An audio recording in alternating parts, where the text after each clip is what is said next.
The wind screamed across the black volcanic plains of Iceland like the wail of something ancient and furious. Eric Magnusson had come to this desolate corner of the world seeking solitude, running from a failed marriage and a corporate job that had slowly consumed his soul. He'd rented a tiny cabin near Snæfellsnes Peninsula, where the land felt raw and primordial, untouched by the comfortable lies of modern civilization. What he found instead would shatter everything he thought he knew about reality. It started on his third night there. Eric woke to a sound that didn't belong, a rhythmic crunching in the volcanic gravel outside his window. Not the casual shuffle of a fox or the determined march of a hiker. This was something else entirely. The footsteps were heavy, deliberate, yet somehow wrong. Each impact seemed to carry too much weight, as if whatever made them existed partially outside the normal laws of physics. When he peered through the frost-covered glass, his breath caught in his throat. The prints in the thin layer of snow were massive, easily twice the size of his own feet, but they weren't shaped like any animal he'd ever seen. 3 elongated toes spread outward from a central pad, each ending in what looked like a claw mark that had gouged deep into the frozen earth. But here's what made his hands shake as he gripped the windowsill. The prints glowed with a faint, sickly green luminescence that pulsed like a dying heartbeat. Eric should have stayed inside. He should have locked the door, maybe even driven back to Reykjavik at first light. But something pulled at him, a curiosity that felt almost like compulsion. The old Norse sagas his grandmother had told him as a child, whispered in the back of his mind, tales of creatures that walked between worlds, things that had never truly left Iceland despite what modern science claimed. Introduction. Where are you watching this from right now?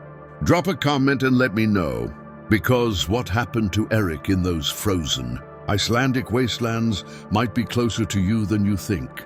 The old legends aren't just stories. They're warnings that we've forgotten how to hear. Eric grabbed his thermal jacket and headlamp, his fingers trembling as he zipped up against the Arctic cold. The temperature had dropped to -15°C, and the wind carried ice crystals that stung like angry wasps. He told himself he'd just look around the cabin perimeter, satisfy his curiosity, then get back inside where sanity and warmth waited.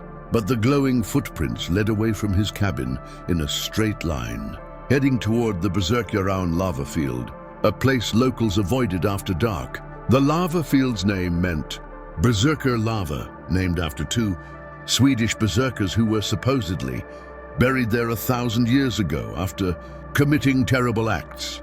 The prints were fresh, still glowing with that eerie phosphorescence that seemed to defy natural explanation. Eric's rational mind, the part of him that had spent 15 years analyzing data for a Stockholm investment firm, searched desperately for explanations. Bioluminescent algae, some kind of chemical reaction in the volcanic soil. But the patterns were too regular, too deliberate. Whatever made these marks was intelligent and purposeful. He followed the trail for 20 minutes, his headlamp cutting through the darkness like a knife. The landscape around him was otherworldly, all twisted black rock formations and ice-covered stones that looked like frozen tears. Then the footprints stopped abruptly at the edge of a small canyon, as if whatever made them had simply vanished into the air. That's when Eric heard it, a low, rumbling growl that seemed to come from everywhere and nowhere at once, vibrating through the ground beneath, his feet and resonating in his chest, cavity like a second heartbeat. The growl deepened, dropping into frequencies that Eric felt more than heard, a subsonic pulse that made his teeth ache and his vision blur at the edges. He spun around, headlamp beam cutting wild arcs through the darkness, but saw nothing except endless volcanic rock and shadow. The temperature had dropped further, his breath now coming, out in thick white clouds that hung in the still air longer than they should, as if the cold itself had become somehow heavier, more substantial. Then he saw the eyes, 2 points of amber light hovering about 8 feet off the ground, 30 meters away across the lava field. They didn't reflect his headlamp like animal eyes would. Instead, they seemed to generate their own illumination, burning with an inner fire that reminded Eric of the old forge in his grandmother's village where the blacksmith would heat metal until it glowed that exact same color. The creature moved, and Eric's mind struggled to process what he was seeing. It walked upright like a man, but its proportions were all wrong. The torso was too long, the arms reached almost to the ground, and the head sat forward on the shoulders in a way that suggested something that had evolved to hunt in darkness. Its skin, what little Eric could see of it in the dim light, appeared to be covered in something that looked like scales, but moved like fur, rippling and shifting as if the creature's body couldn't quite decide what form it wanted to maintain. Eric's grandmother had told him about the Draugr, the undead beings that guarded treasure and tormented the living. She'd spoken of trolls that turned to stone in sunlight and Huldufolk, who lived in another dimension barely separated from our own. But she'd also mentioned something else, something she'd only whispered about on the darkest winter nights. The Myrkalfar, dark elves, who had been banished to the shadows at the beginning of time, creatures that existed in the spaces between worlds and came forth only when the barriers grew thin. The creature tilted its head, studying Eric with an intelligence that was terrifyingly human, yet utterly alien. Then it spoke, and its voice was like gravel being crushed under immense pressure. Words in Old Norse that Eric somehow understood despite never having studied the language. You followed. Why do mortals always follow? The creature took a step closer, its massive foot leaving another of those glowing prints. Your kind used to know better. You used to leave offerings at the boundary stones and turn away when you heard us in the darkness. Eric's legs wanted to run, but his body had frozen in pure primal terror, the kind of fear that bypasses rational thought and speaks directly to the oldest parts of the human brain. The creature moved closer, and now Eric could see more details that made his stomach twist. Its face was elongated like a wolf's, but the bone structure underneath was disturbingly humanoid. The mouth held too many teeth, arranged in rows like a shark's, each one catching the dim light and gleaming with what might have been saliva or something worse. I didn't mean to trespass, Eric managed to choke out, surprised that his voice still worked. I was just curious about the footprints. The creature laughed, a sound like bones breaking underwater. Curious. Always curious. That's what got your kind into trouble in the first place, you know. The old compact, the agreement between your people and mine, it held for 3,000 years. But then your scientists came with their instruments and their certainty, declaring that anything they couldn't measure didn't exist. They broke the compact without even knowing it existed. It was close enough now that Eric could smell it, an odor like ozone mixed with decay, the scent of something that existed partially in a state of decomposition, but somehow remained vital and alive. The creature's amber eyes fixed on him with an intensity that felt physical, like being pressed under a great weight. I am called Thrym in your tongue, though I've had many names across the centuries. I was old when your ancestors first came to this island, fleeing their enemies and their failed crops. We watched them arrive in their longships, watched them build their farms in the shadow of our mountains. Some of them were wise enough to respect the boundaries. Others, the creature gestured with one massive hand toward the lava field. Others had to learn the hard way why certain places are forbidden. Eric's mind raced.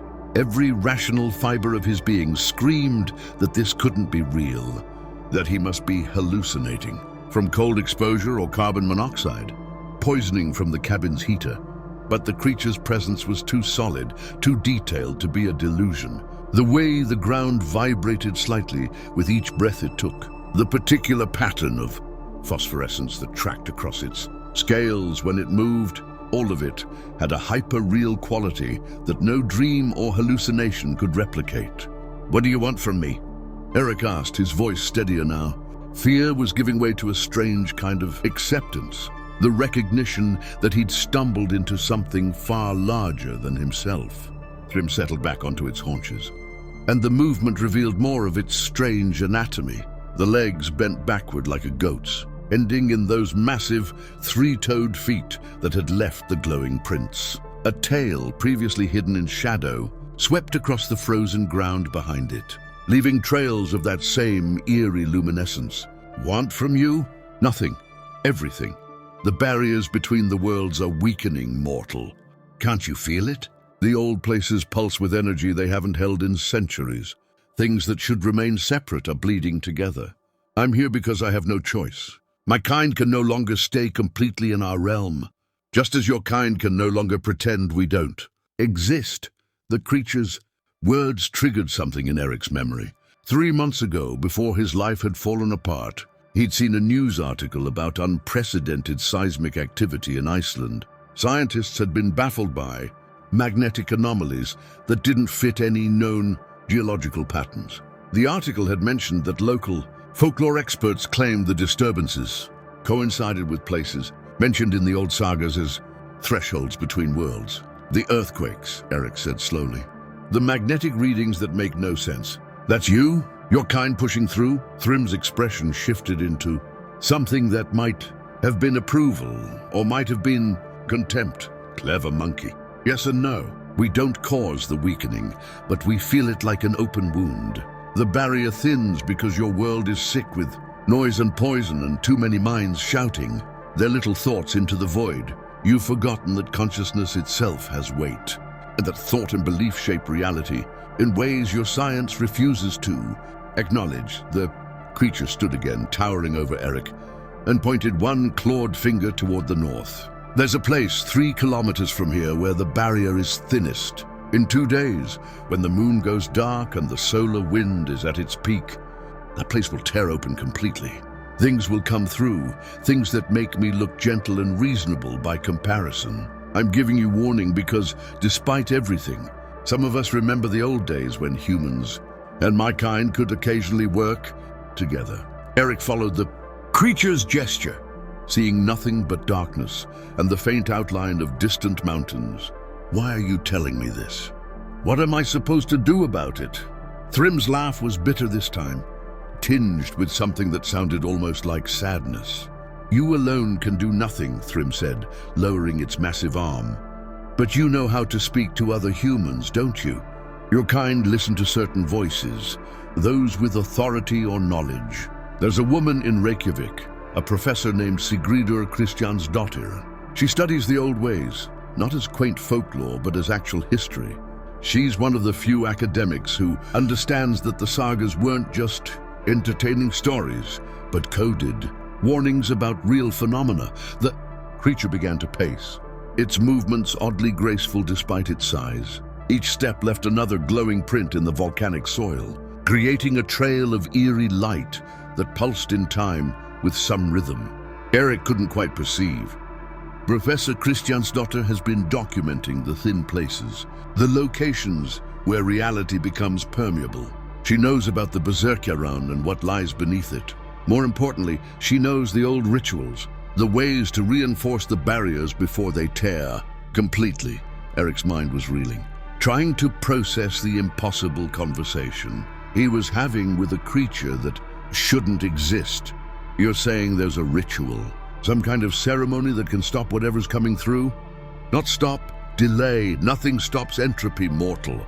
But yes, there are old workings, patterns of sound and symbol and sacrifice that can shore up the boundaries for another generation or two, long enough for your kind to maybe pull back from the edge of whatever technological catastrophe you're rushing toward, long enough to relearn the wisdom your ancestors knew.